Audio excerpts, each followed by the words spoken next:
عمل صالح خود بخود انسان کو قابل تعریف بنا دیتا ہے اور نیک انجام خود ساتھ ساتھ چلتا ہے۔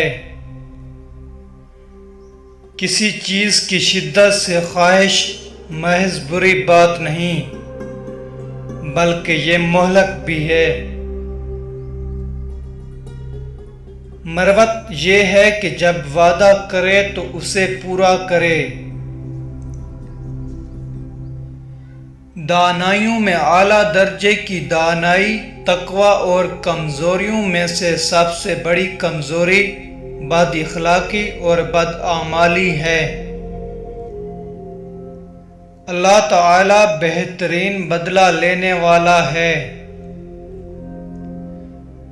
مومن وہ ہے جو آخرت کے لیے اچھے اعمال جمع کرے، اور کافر وہ ہے جو دنیا کے مزے اڑانے میں لگا رہے۔